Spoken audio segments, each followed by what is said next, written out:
Imagine buying a car and not being able to lend it, trade it, or sell it. And if the company that sold it wishes so, it could take it away and forbid you from buying any car forever. In January 2024, a big shot at Ubisoft says in an interview to an established industry website that gamers should get comfortable not owning their games. While the convenience of digital libraries is undeniable, it comes with its own set of challenges, including price hikes, feature removals, and total lack of consumer control. Digital games, as we have them today, are vulnerable and you don't truly own them. Remember the car example?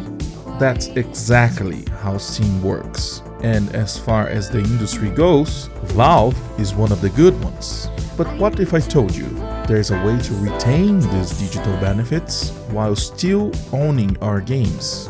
I have an idea that's so crazy, so dangerous, that it might just work. Hello people, I'm Gaba, and today I want to talk about game ownership, how we don't have it anymore, and how to get it back. Nowadays, the distributors of digital games like Steam, Epic, and even Sony and Nintendo solve two big problems. They sell you a quote-unquote copy of the game, giving you the right to access it through their platforms, and their platforms only. And they distribute the game's files so you can download them, receive patches, etc.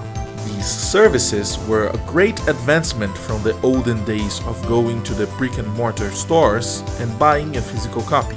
Now you didn't have the cost of printing thousands of copies and didn't have the logistical nightmare of sending them all over the planet. These steps had to be done and cost a fortune. So the digital evolution enables studios to have a reach that they wouldn't dream of. But I think it's time for the next step. We want to have all these advantages and still own our games. I remember as a child opening my copy of Super Smash Bros. Melee like it was yesterday. I admired the cover art, the information in the back, opening and seeing an entire booklet of tips, characters, stories. It was such a wonderful experience that's now so distant from our reality that it seems more like a fever dream. But that's not even the worst part. I could share with my friends, lending them my games while getting one of theirs to play. I could sell a game if I wasn't playing it anymore and use the money to get other games. This was especially important coming from a third world country. That was only possible because we owned our own games. Today, if God forbid Steam closes its door, I would lose a lot.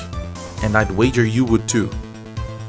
As unlikely as that seems, we have a history of games being taken off of some platform, games being changed or censored for any reason, and if there's something that I think most people would agree, is that companies can change.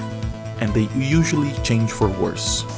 God damn it, I want to lend my games to my friends without going through some weird system. I want to be able to sell them if I want to. I don't want to be tied to some specific platform like Steam or Epic to play them. Yeah, take the lemons! And I'd wager there are a lot of people that actually care about this as well, judging by the backlash that we see when companies try to step over this line. But what can we do about it? It is practically a monopoly of a few big companies. Is there a way we can fight back and take what is ours? You want Asgard? It's yours. Whatever game you're playing, it won't work. You can't defeat me. No, I know. But he can.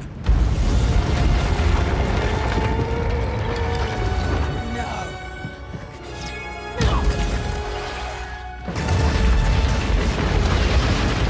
If you haven't clicked the dislike and closed the video, thank you for being an open-minded person.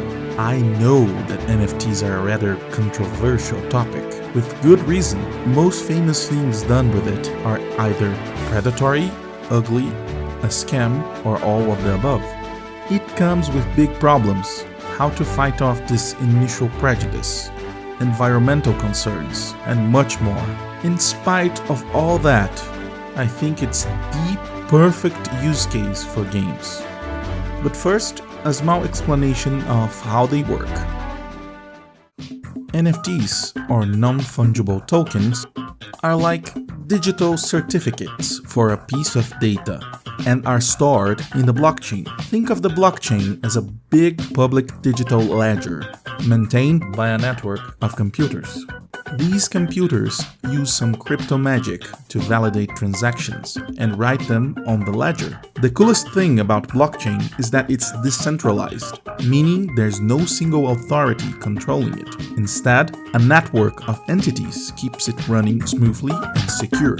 When you create or mint a NFT, you are making a one-of-a-kind digital asset. This asset can be traded, sold, shared by anyone with a digital wallet. And a wallet is basically an ID that the system uses to recognize users and to keep track of who owns what. One important concept to understand is smart contracts. They are small pieces of code that automatically run whenever something pre-programmed happens. They are, in a sense, a contract written by a programmer.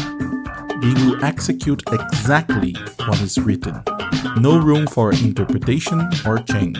They are also always public, as they are stored in the blockchain, so anyone can verify what a smart contract does.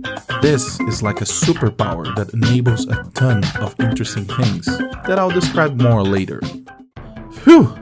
With that small summary done, we can dive into how the heck NFTs can help us solve the ownership problem. You see, the first problem to solve is determining who owns a game, so that they can have access to it. And you may already know where I'm going with this. NFTs are perfect for this. They will be a token that belongs to you. You can trade, sell, or even destroy them at your heart's content. All that while being safe, anonymous, and keeping all the charms of being digital. Hey, we might not get that physical booklet and disc, but that is undoubtedly a great prospect, don't you think? With this DRM system, whenever you buy a game, the devs mint a new NFT or transfer an existing one to your wallet automatically using smart contracts. There could be any number of third-party stores as well, and their cut would be predefined in a contract. Congratulations, now you own your game, and whenever you would want to start it, it would check the blockchain if your wallet has it, and if it does, you would be able to play it. And now you can do whatever you want with it. Sell it, trade it, simply lend it to a friend, and the system would automatically adjust. Okay, so you bought a game, received the newly minted NFT in your wallet, and... wait, how do you download it again? Ah, it's time we attack the second problem that distributors solve, which is, well, distribution. Here, there is no definitive solution. Distributors like Steam and Epic could easily coexist with the system, and their centralized solutions might be awesome for a lot of cases. They could charge developers a fee for keeping their games there, but I do think that this is thinking a bit small. Perhaps a more interesting way, that's usually not explored today because of its relationship with piracy and lack of great DRMs, are torrents. Peer-to-peer networks where people that have the game could share it with others, but this time legally without hurting the developers, would be wonderful. I like it because people would not depend on a handful of companies to keep their games. And while availability might be a concern, we already have most modern games being shared like this, only in a, well, unsavory way. Not to mention that it could help museums of game history in the future, as they would not likely face the copyright infringement problems that they currently face. Thanks, Nintendo. But I think an even better solution would be to build incentives to people that seed games directly on NFTs, using smart contracts to reward seeders with money or other creative ways would be a great way of incentivizing distribution, but that's just a theory.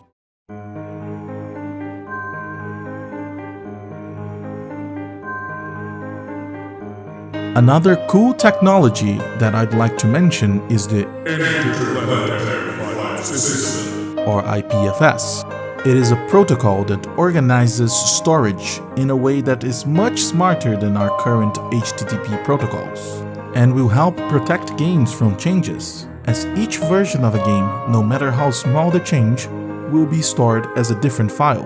This means that if a game is censored or changed in any way, players can just keep using the version they prefer.